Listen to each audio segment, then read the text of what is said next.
There is one aircraft today that flies when others cannot fly. It accomplishes missions at night, in bad weather, and with a larger payload than most other aircraft. And it goes about its routine on the front lines of the free world. It is beyond challenge, one of the finest aircraft ever built. And it is doing a job no other in the NATO alliance can do, now or in the foreseeable future. It was designated the F-111 by the U.S. Air Force in the early 1960s. Designed as a night, all-weather, terrain-following bomber, the F-111 carries out its assignments under any circumstances, any time, any place.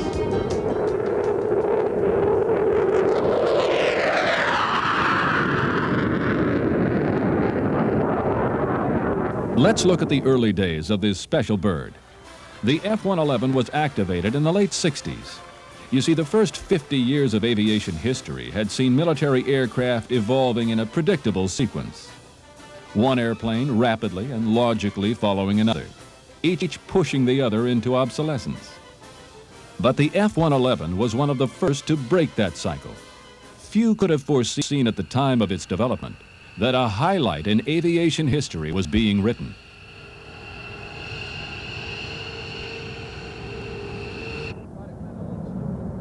Originally, military planners hoped the F-111 could serve as an interim step for U.S. bomber forces. And now it appears the airplane will be called upon to be a part of U.S. military aviation for a 50-year span.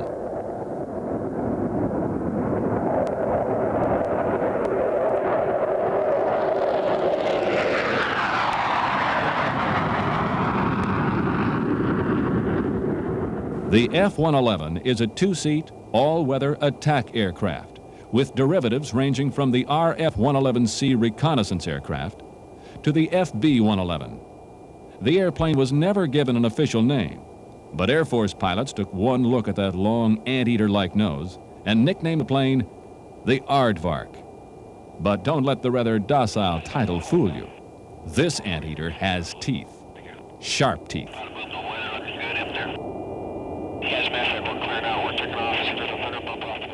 When the first Aardvark was flown in 1964, it represented an entire series of firsts in military aircraft. The first use of swing wings, the first use of afterburning turbofan engines, and the first use of a terrain-following radar that allowed for low-level bombing in adverse weather and at night.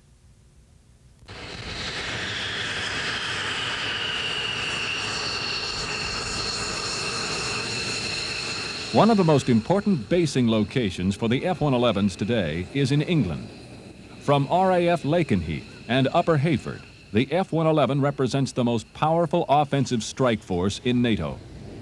Hardened shelters protect a total of 8 squadrons of Aardvarks. These are the very planes that performed the daring U.S. bombing raid on Libya. The F-111 can execute its bombing runs at 200 feet or below in any kind of weather, day or night. Perhaps as proof of their respect for the aircraft, the Soviets have always asked that the F-111 be included in any strategic arms limitations talks.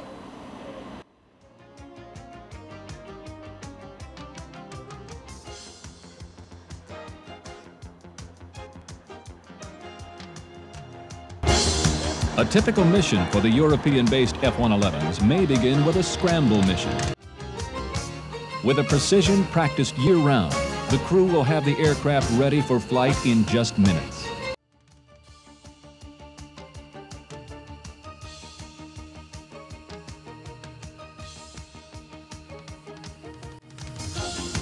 As usual, the weather is only incidental to the mission. Once the aircraft has been committed, rain, fog, sleet, none of these conditions can stop it.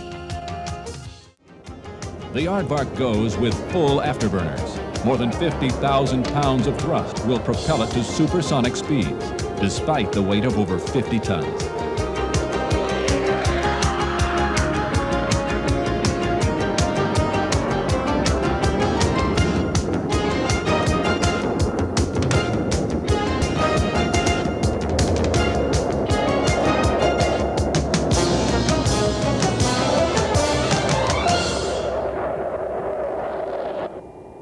In the air, the plane can race along at Mach 2.5 to deliver a payload to targets well over 1,000 miles away.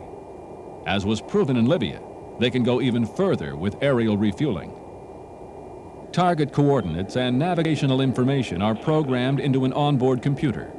While the aircraft is still out of hostile radar range, the pilot can select automatic terrain following and go in under the radar beams that seek him out.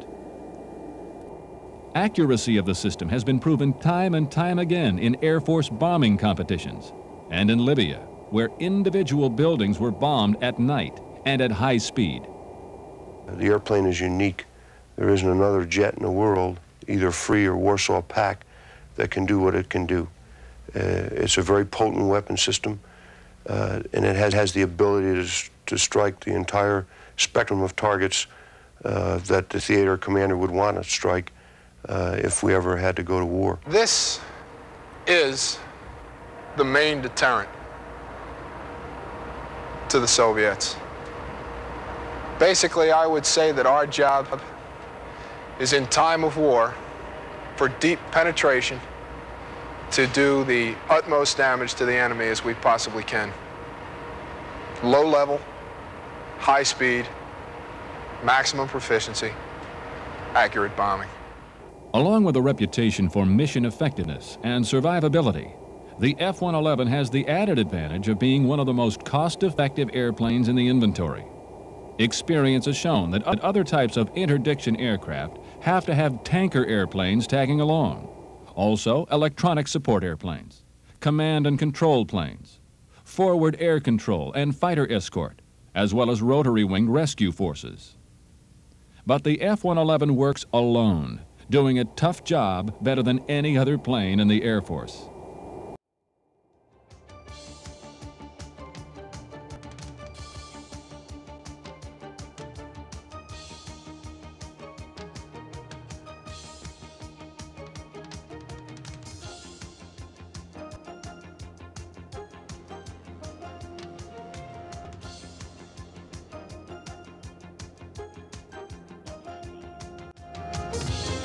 Historians note that the F-111 started its career steeped in controversy over its role and capabilities. But the questions and concerns have been answered. And today, there is only praise for the Aardvark.